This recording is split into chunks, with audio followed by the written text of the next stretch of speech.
time has come for Africans to keep on annoying ourselves with the uncomfortable truth. I received a call at 2 a.m. The voice on the other end was cold, calculated. You have 48 hours, they said. No introduction, no pleasantries, just a deadline. I sat there in the darkness of my office in Ouagadougou, listening to the silence after they hung up. 48 hours to what? To surrender our sovereignty? To abandon our people? To bow down like so many others before us? I looked at the phone in my hand and I smiled.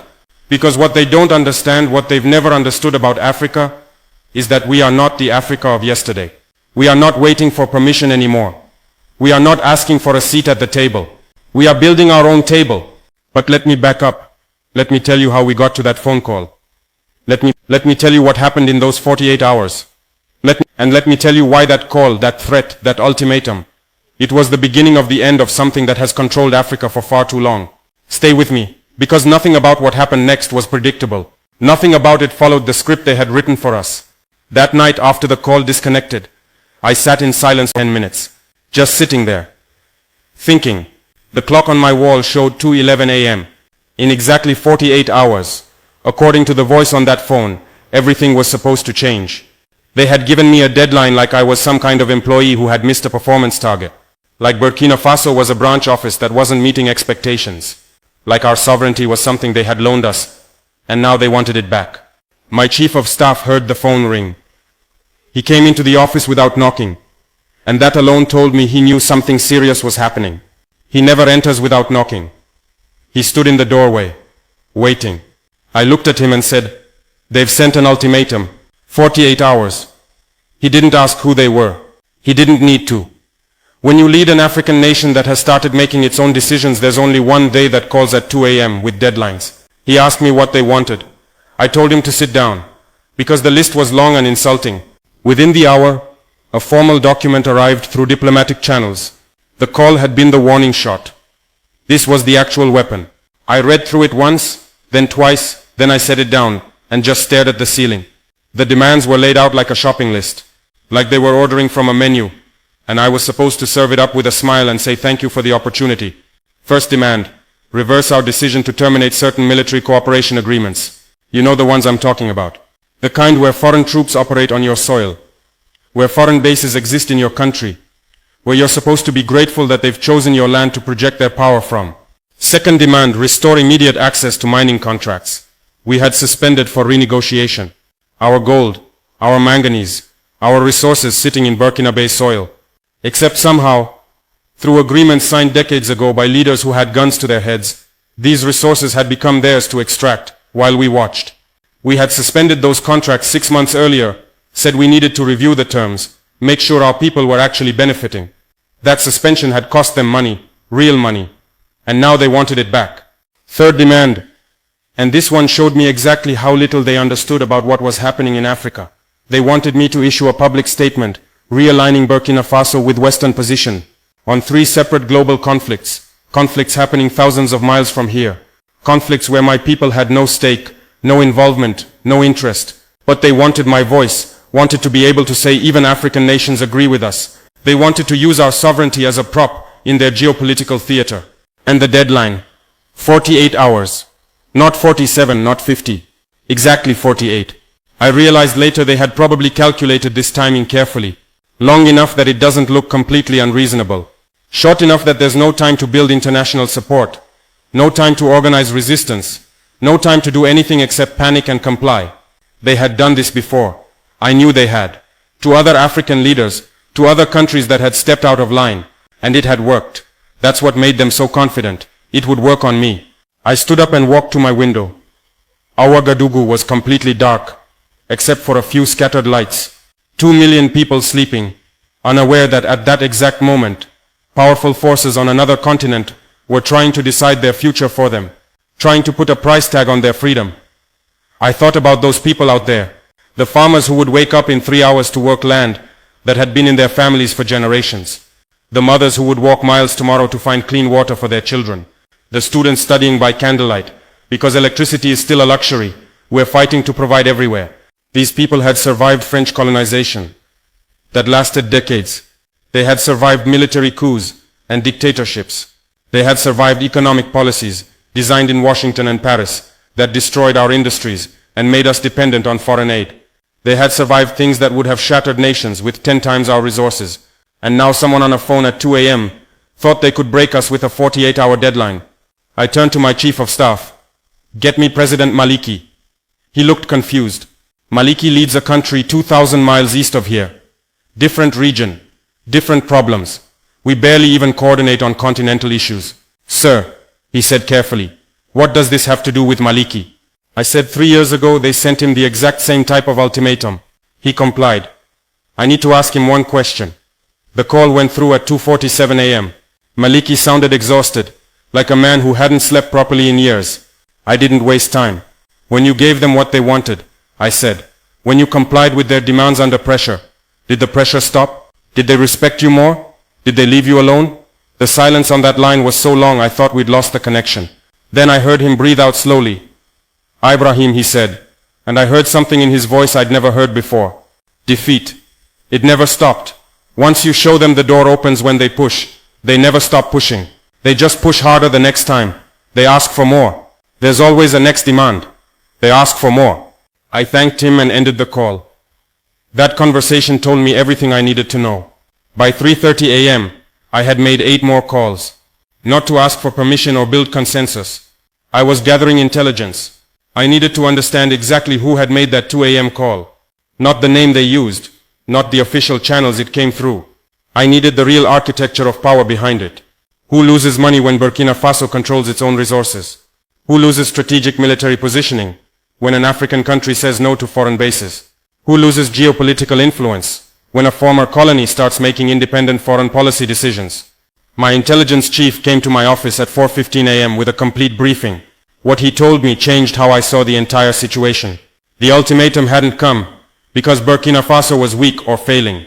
It came because we were succeeding, because we were getting stronger. Every single demand in that document targeted a decision we had made from a position of growing confidence, not desperation. They weren't threatening a collapsing state that needed rescue. They were trying to stop a rising one before it inspired others. Think about that for a moment. They don't send ultimatums to countries that are already compliant and obedient. They send them to countries that are starting to believe they can chart their own course. This wasn't about mining contracts or military bases or public statements about distant conflicts.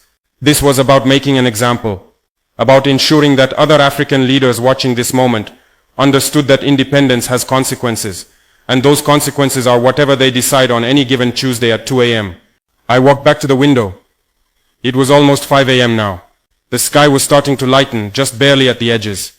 In a few hours, word would leak out. These things always do. And when it did, I needed to have already made my decision. Not the political calculation, not the strategic analysis of costs and benefits. The real decision, the one that comes from the part of you that knows right from wrong, regardless of consequences. I thought about those mining contracts. The gold and minerals under our soil, they're not mine. They don't belong to the president or the government. They belong to the Burkinabe people. And they definitely don't belong to corporations that happen to have better extraction technology and agreements signed 40 years ago under completely different circumstances. I thought about the military agreements and the right to know who operates with weapons inside your own borders. The right to control what happens on your own territory. These aren't privileges you negotiate for. They're the baseline definition of sovereignty. They're what it means to be an independent nation. And I thought about those foreign policy statements they wanted me to reverse. My positions on those conflicts weren't calculated to win friends internationally. They were what I actually believed after looking at the evidence and listening to my conscience. If I reversed them now under pressure, what would that say about every future position I take? That everything is for sale, if the pressure gets high enough? But then I thought about something bigger than any of that. I thought about what this moment would teach the next generation of African leaders. Not just in Burkina Faso, across the entire continent. Young leaders in Ghana and Kenya and Senegal, who are watching to see if sovereignty is real or just a word we use in Independence Day speeches. If I folded now at 5 a.m. because powerful nations made a phone call, what lesson would that teach them? That African independence is conditional. That it lasts exactly as long as it doesn't inconvenience more powerful countries. That 60 years after the end of formal colonialism, the fundamental rules haven't actually changed, just the vocabulary we use to describe them. I sat down at my desk and picked up a pen. My hand was completely steady. That surprised me. I had expected adrenaline, fear, the physical weight of the moment. But I felt calm, clear. I knew exactly what I needed to write. The response was 52 words. I'll tell you exactly what it said, because every single word mattered. Burkina Faso has received your communication and considered it fully. Our response is as follows. The sovereignty of this nation is not subject to foreign deadlines. Our decisions reflect the will of our people and will not be reversed under external pressure. We welcome respectful dialogue. We do not accept ultimatums. This matter is closed. My communications director arrived at 6 a.m., as I'd requested. He read my response twice, then looked up at me with real concern in his eyes. Mr. President, they're going to see this as direct defiance. This will escalate. They'll follow through on whatever consequences they've planned. I said they called me at 2 a.m. with a 48-hour deadline. I'm sending them 5 sentences at dawn. If one of those things is defiance, we need to examine our definitions carefully. The message went out at 6:18 a.m. before the sun was fully up over Ouagadougou, before their diplomats had poured their morning coffee, before they had time to send follow-up threats or softening messages or any of the usual tactics they use to break down resistance. But something happened that I hadn't planned for. Something no intelligence agency or diplomatic analysis could have predicted. The original ultimatum had already leaked. Not from my government, I'm certain of that. I believe to this day they leaked it themselves. Assuming that public knowledge of the pressure would accelerate my compliance, they miscalculated catastrophically. By 7 a.m. every radio station in Burkina Faso was broadcasting the story. By 8 a.m. people were gathering in public squares across the country. Not because any political party organized them, not because I asked them to, but because when people who have fought for dignity hear that someone is trying to take it away, they don't wait for instructions on how to respond. My security chief called at 8:45 a.m. Sir, we have spontaneous gatherings in 23 cities. No violence, no disruption to daily life. People are simply standing there, being present, being present. Do you understand what those words mean in a country that has survived what Burkina Faso has survived? It means we see what's happening. We are watching what you're trying to do. And we are not afraid. There was a woman in the central market. She sells mangoes and vegetables. She has zero connection to politics or government or international relations. She closed her stall at 7:30 a.m. and walked to the nearest public square. A journalist stopped her and asked why. Her answer became famous. She said, "Someone is trying to tell our president what to do." I came to remind them that he already has people telling him what to do. Us. When that quote reached my desk, I read it 4 times. Because this woman in one perfect sentence had expressed what took me 52 words to say. The people of Burkina Faso weren't waiting to see if their president would be strong enough to resist foreign pressure. They were demonstrating to the world that strength in this nation doesn't reside in one office or one person. It lives in the markets, in the villages, in the millions of ordinary people who had decided long before I picked up that pen that their future wasn't for sale at any price. The 48-hour deadline came and passed. You know what happened? Absolutely nothing. Complete radio silence from the coalition that had sent the ultimatum. No follow-up communication. No escalation. No consequences. No recalibration of international relations, like they threatened. Just silence. Because here's the truth about ultimatums that they never admit. They only work if both sides believe the threat is credible, and the target believes compliance is their only option. The moment I responded with calm, clear refusal, backed by millions of people standing in public squares across Burkina Faso, the entire power structure of that threat collapsed. Not because we were militarily strong enough to fight them, but because we were clear enough to refuse them.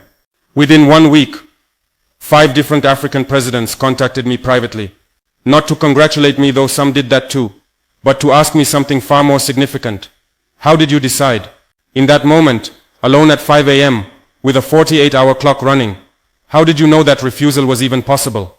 I gave each of them the same answer. I didn't decide that refusal was possible. I decided that compliance was impossible. There's a critical difference. One requires courage you might not possess. The other just requires clarity about who you actually serve.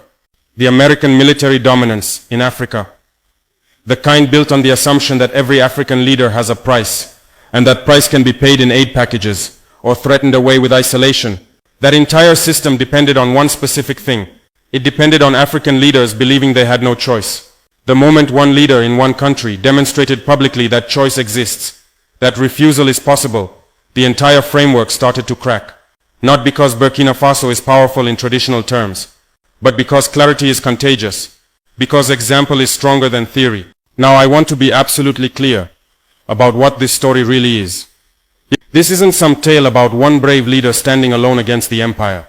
This is about what happens when a government actually reflects the will of its people. Those millions standing in squares across our country, they gave me more protection than any military alliance ever could. Because real power isn't just about what you control. Power is about what your people are willing to stand for when pressure comes. Every single person hearing this has faced their own version of that 2 a.m. phone call. Maybe not from foreign governments. Maybe it came from an employer who demanded your silence in exchange for job security. From institutions that offered you belonging but only on condition of conformity. From systems that promised comfort and safety if you just stop asking difficult questions about how things really work. The test is always fundamentally the same. Whose approval are you actually living for? The people who made that call believed I couldn't afford to lose their approval.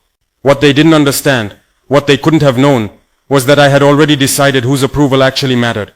The mango seller who closed her stall to stand in a public square. The students who gathered in 23 cities without being asked. The millions of people who trusted me with something far more valuable than international recognition or foreign aid or strategic partnerships. They trusted me with their dignity. You cannot lead people you are willing to betray for convenience. You cannot represent people you are willing to trade away for strategic advantage. And you cannot build anything lasting, anything real, on a foundation of compliance with forces that see your sovereignty as nothing more than a negotiating position to be managed. The 48 hours passed, the deadline expired, Burkina Faso was still standing, still sovereign, still free. Not because we had the military power to resist whatever they might have done, but because we had the clarity to refuse. And that clarity, that willingness to say no when no seems impossible, it's available to any person, any community, any nation that decides some things simply are not for sale.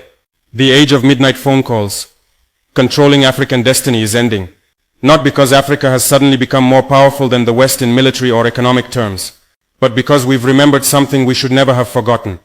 Power respects clarity, and there is no clarity stronger than a people who know exactly who they are, and exactly what they will not surrender. That 2 a.m. call was supposed to be the beginning of our surrender. Instead, it became the moment we showed the world that the Africa they thought they knew doesn't exist anymore. We're not asking for permission. We're not waiting for approval. We're building our own future, and no 48-hour deadline will ever change that again.